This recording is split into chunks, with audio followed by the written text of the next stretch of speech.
Kaya mo ibibigay ng Mami TV? Doon kay Lola. Ay. Ni Lola ni Duan. Ayan po. Bigyan mo na ni Mami PB kahit konting bigas at saka tinapay para may madala siya sa kanyang pamilya.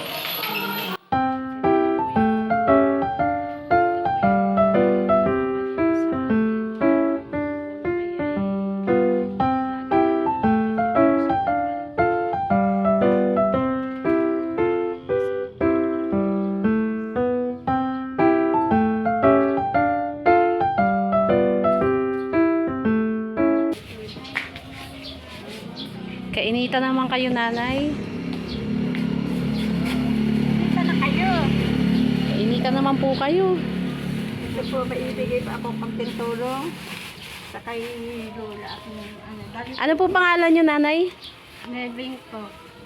Taga saan po? Mebing. Level ba? Mebing. Mebing. Meben?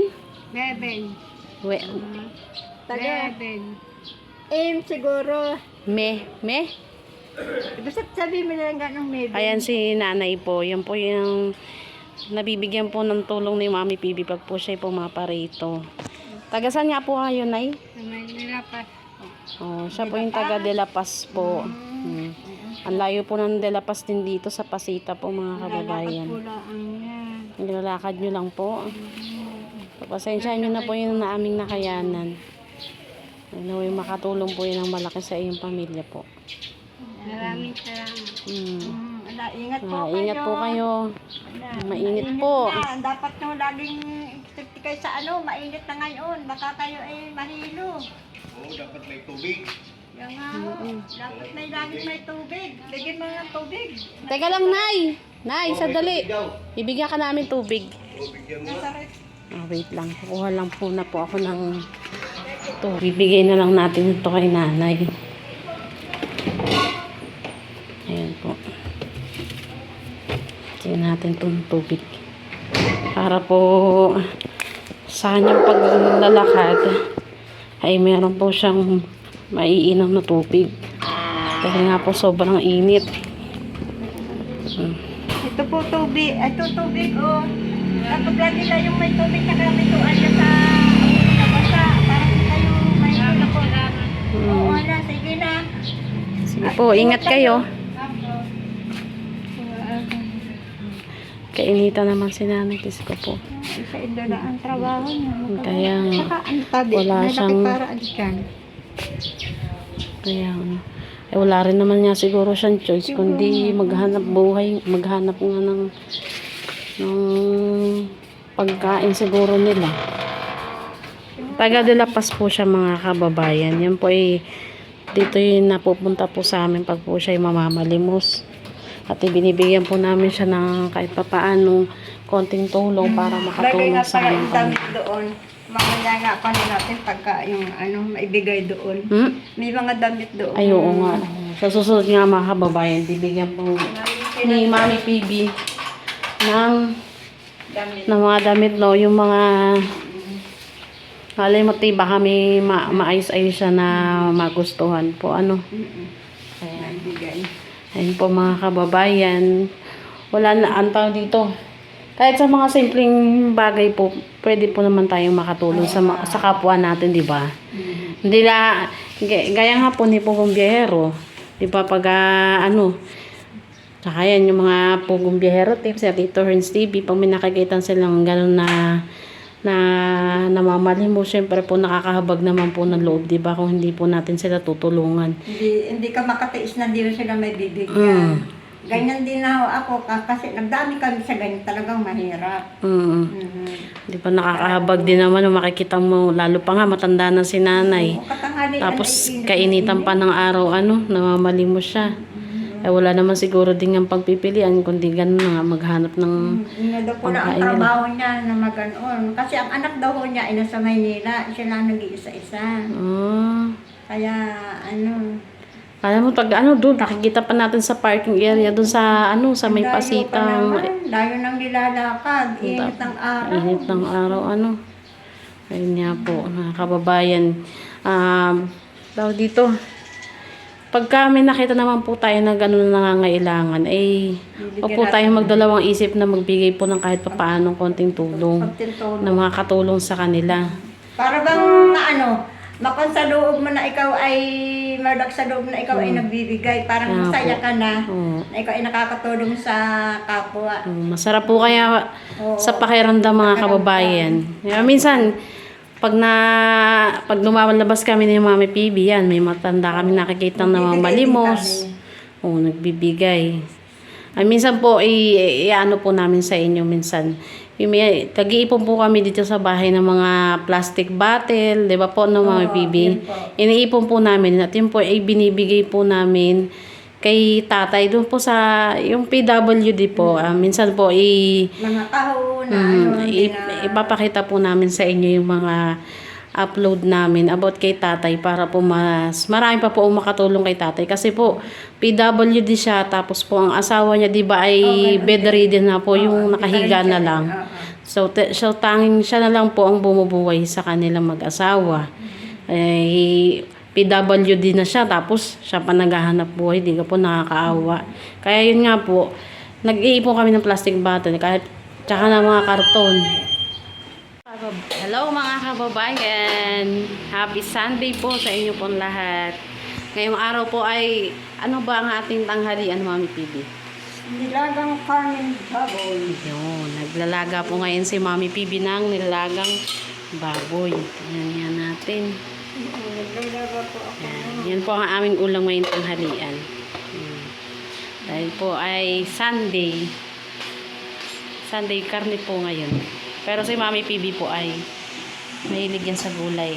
Yan, mahilig po kami yan ni Mami PB sa gulay at paglaga ang sitaw na nilaga po. Yan po dito. Mami PB, nasa ano sila ngayon nasa sa Sarangani. Hindi nga sila. Andun ang buong puwersa ng Pugong Biyahero team sa Sarangani. Doon naman sila pupunta para sa kanilang another mission. Ingat kayo dyan, mga Pugong Biyahero Team. Sa inyong mission na pagpunta nyo dyan sa bundok, ingat kayo.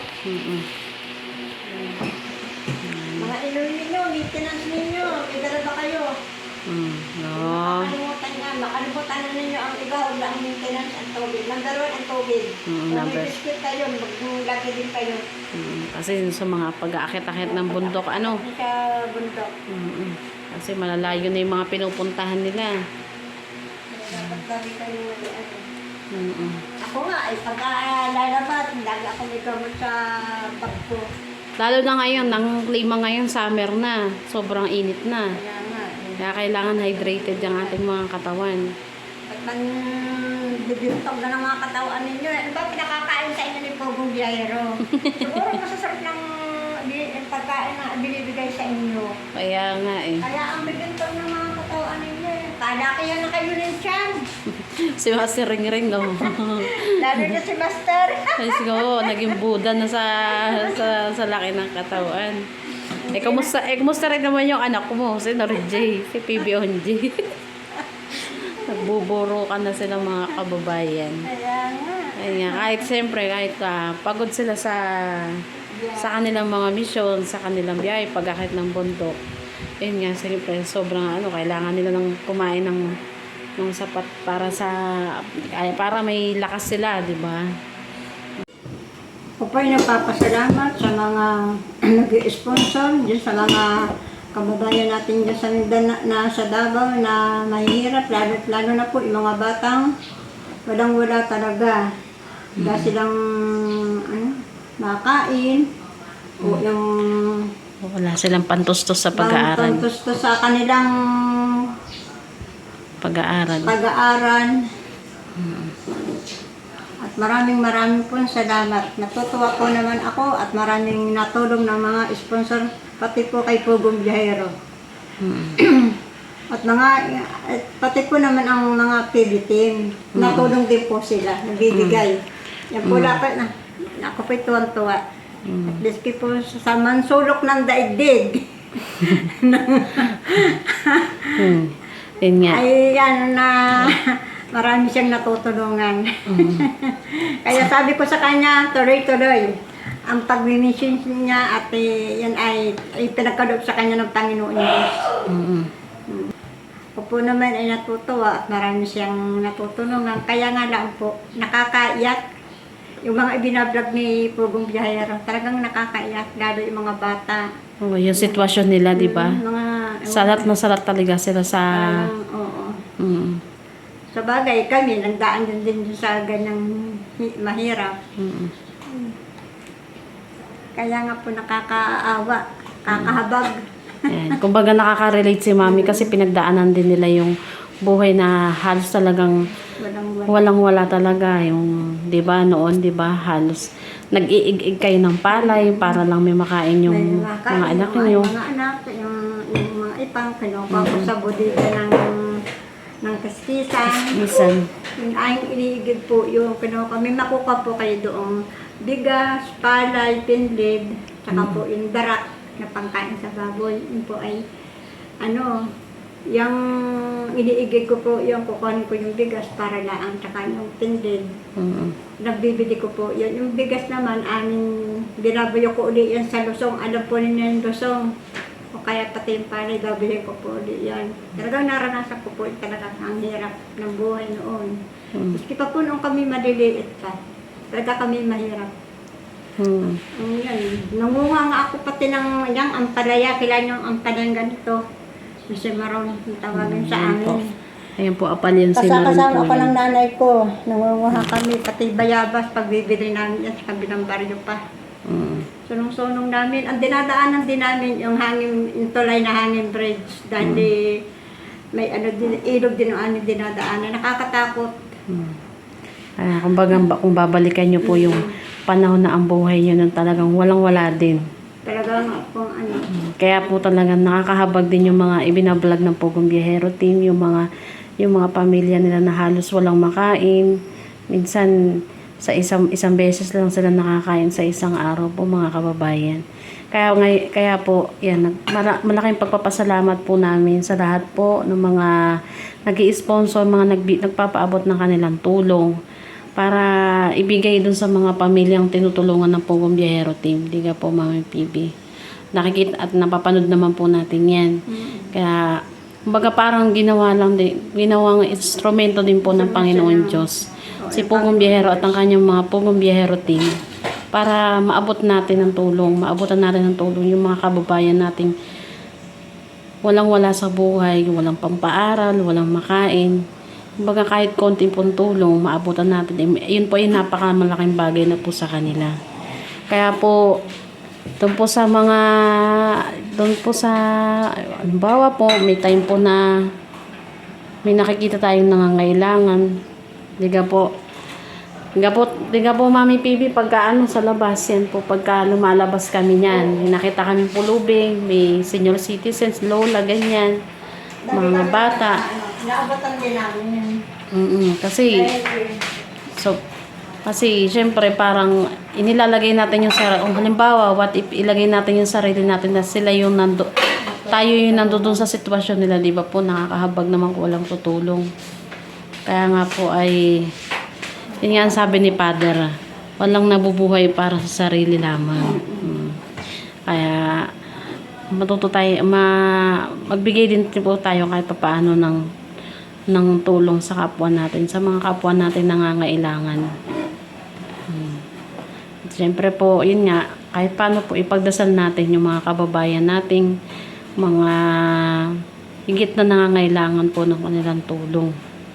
Makikita po natin, di ba, sa taasan ng bundok yung mga inaakit nila. Nakakaawa. Nakakaawa po. Sino po yung mga pinupuntahan nila Pugong Biyahero at ng mga Pugong Biyahero team. Gusto po makikita nyo po yung bahay nila. Tagni-tagni, tagpi-tagpi. Ang mga kandaang nila, dahon ng saging, yun, minsan ang ibinububong sa bubong nila, dahon ng saging, tapos yung mga tagpag-tagpi, mga sako-sako, dahon din ng, kung tayo sa ating uway, yung dahon ng uway.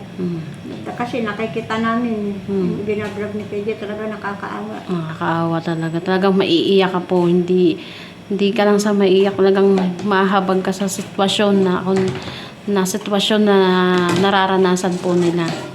Kumbaga parang tayo medyo kahit paano nakakain 3 beses sa isang araw, tapos sila ganun hindi.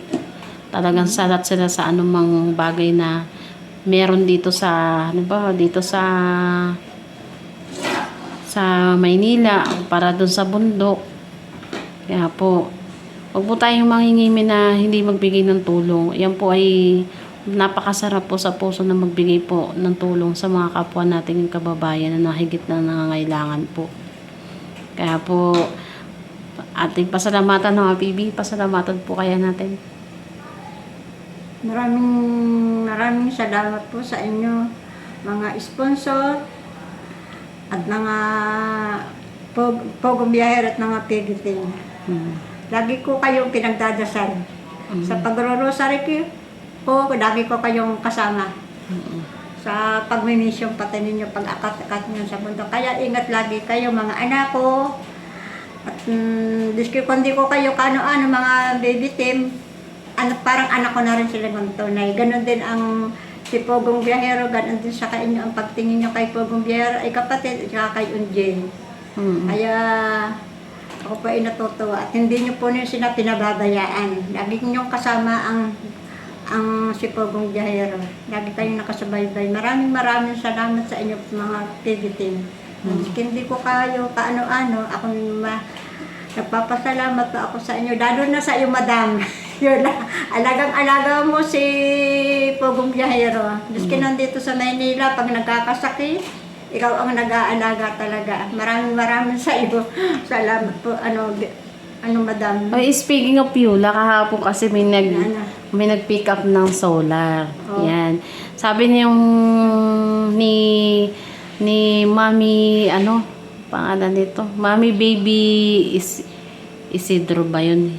Isidro nga parang. Isidro po parang apelido. Yung nagbigay po ng halaman dito sa atin na yung parang pinya. Tsaka yung puno ng dayap. Yung apo niya, nanonood din pala ng mga vlog ni Pogong Biyahero, ng Pogong Biyahero team. Kilala niya eh. Sabi niya, kilala ko po si Peking Bombay, si Peter Paul. Tapos, tsaka si Pogong Biyahero. Ang pinaka-favorite niya pala si Madam Yula. Sabi niya, hello Madam Yula. Tapos, meron po ako naging may message sa'yo si Madam Yula, meron sa'yo message si Rayla Chodoro po ang apelido. Ayan, pakita ko sa iyo yung video, Madam Yula. Maraming sa inyo. Salamat, Peter Paul. Si Rebecca. Kay Mang Ili. Ang unang kasama ni Pogong Biyahero si Mang Ili. Tsaka yung isa, ang pangalan noon? Hindi ko nakilala yung isa. Basta lahat ng mga Pogong Biyahero team, ng mga kasama niya, na umaalalay din sa kanya sa lahat ng misyon. Huwag niyo pababaya si Pogong Biyahero. Kung mahal din ninyo yan, mas lalo ko din malamad ang anak ko. Kaya nga. Kayo na ang parang itinuring na kapatid yan. Pamilya niya. Kapamilya Isang pamilya na sila doon eh. Diba, ang dami na nila. Kaya ako pa nagsasama-sama sila. Diyos ko po, sinamahan pa ni JR. Si Miss Jana. Sabi na puro mga kuwela. Pag nagsama-sama sila. Lalo na si Rebecca. Si Masarining naman ako. Kakatawa din eh. Kaya po. Si Melvin at si Junjun. Kaya pag nanonood yan si Mami PB, magugulat ka na lang bakit tumatawa. Yung pala. Napanood na naman niya yung mga kwelang tagpo dun sa Pogong Biyahero team, dun sa PB House. Yung mata yung kakatawa dyan kay Rebecca at saka kay Masering Ring at kay JR. At ituntawa nga daw siya mga kangirit nga daw. Ayan po. Sinusubuan po ang aking alagang aso na sitaw. Mahilig siya sa sitaw, Yan, sinusubo ng ini kay Udang. Nangangabang yan katuwing kakain po kami. Sarap na kain ni Udang, Ubus mo lang isa. Tamo, pag ano, mangangalabit pa yan pag hindi mo agad nasubuan.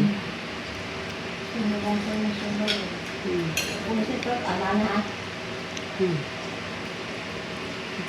Ang sarap na kain yan.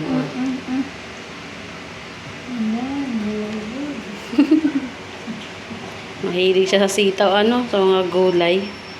Lalo yung pagpakuan na pinakain mo pa dyan.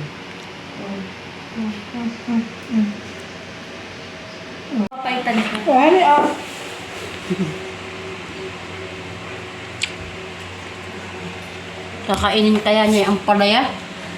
Ano lasa? Uy, kumakain siya mga kababayan ng ampalaya. Ang galing ah. Ang galing ng aso namin oh. Uy, kinakain niya yung apalya oh. Lisod po ng aming udang oh. Vegetarian niya. Uy, yung nguyang-nguya pa siya oh. Ang galing. Kinakain niya eh. Subukan mo pa kaya ta? Oh, naubos niya na yung apalya. Oh, kakain pa daw siya. Oh, nahingi pa.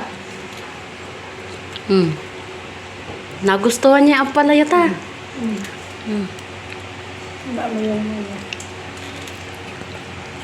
Ano, hindi mapait? Hindi mapait. Hindi mapait. Abay, naubos niya na agad. Ang galing. Ayan po mga kabayan, ano yung kinakain niya? Ayan po yung kinakain niya. Oh, yan na. Isusubo na uli. Oh, yan na. Nag-aabang na uli yung bata. Opa, oo, kinakain niya.